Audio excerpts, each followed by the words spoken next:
Hello, I hope you have had a good week, and we have been talking about food. And I recognize that there are some families who have traditional foods every Christmas. We do, some that we would cook every time for Christmas morning or Christmas Day. Sometimes it's a dessert, sometimes it's an appetizer. It may even be the main course.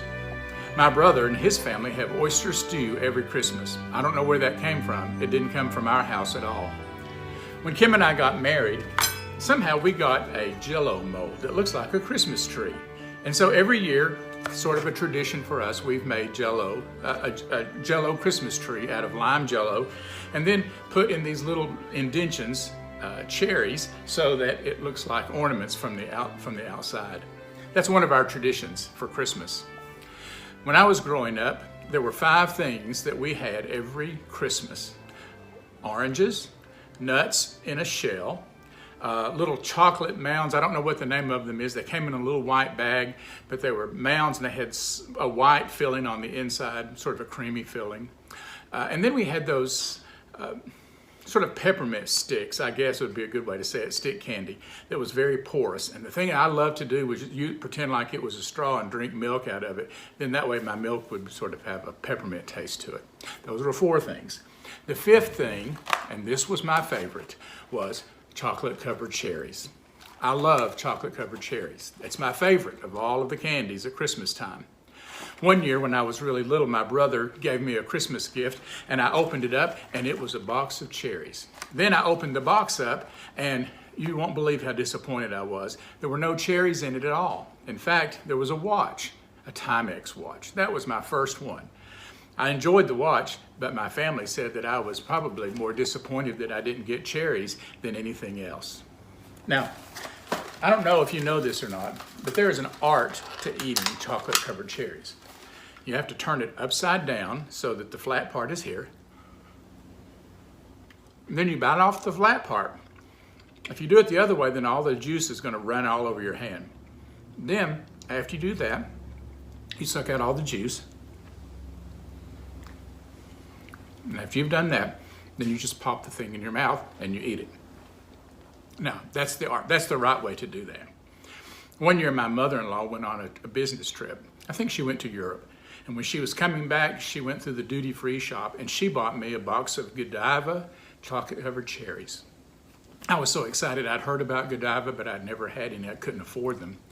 Well, it turned out that they were made out of dark chocolate, and I'm not a dark chocolate fan. And then they had liqueur in them, and I wasn't a fan of liqueur either. And one of the things that I realized was, I'd rather spend 99 cents on this than whatever she paid, $29 for hers. Mine were just as good. Charlene also liked chocolate-covered cherries. And every year at Christmas time, we would give each other a box. And she would always say, just stick it away for hard times.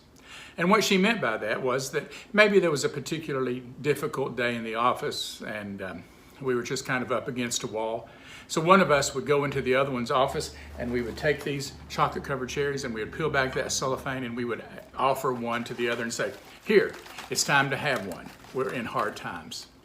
And it was amazing. You could just eat one of these and it just seemed to lighten your load a little bit.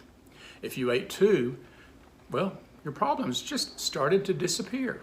If you ate that whole layer, you didn't care anymore at all. So these are just great miracle workers.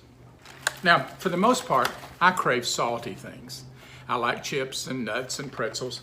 Kim is the one who likes sweet things. We've always said that I'm probably going to have high blood pressure really bad and be on a salt-free diet, which will be miserable for me. And she thinks she'll get diabetes and won't be able to eat sugar. We'll be miserable then.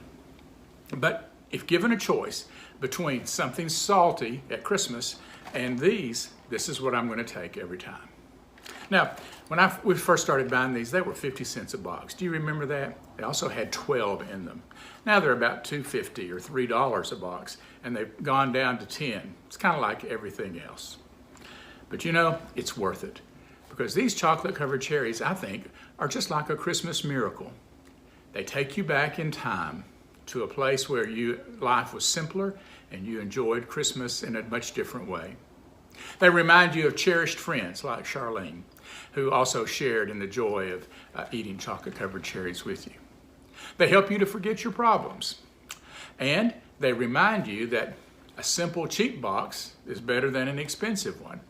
Now, who would have thought that you could have gotten all of that for $2.50?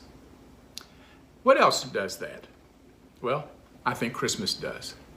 In those very quiet and tender moments of this season, we're transported back to those Christmases in our past where we can enjoy and remember and reflect. We think about those cherished friends that we have that have meant so much to us and truly been gifts and blessings in our lives. We revel in those friendships. We also see some of the problems in the world just seem to melt away during December, like wars and hatred and prejudice. They all kind of slip away. And it also reminds us that the simple things in life are really the things that bring us the most joy. Who would have thought that we would have got all of that from a baby who was born out back in a stable and laid in a manger? I hope you've had a good week. I hope you have a great weekend, and I look forward to being back with you again next week. And until then, have one on me.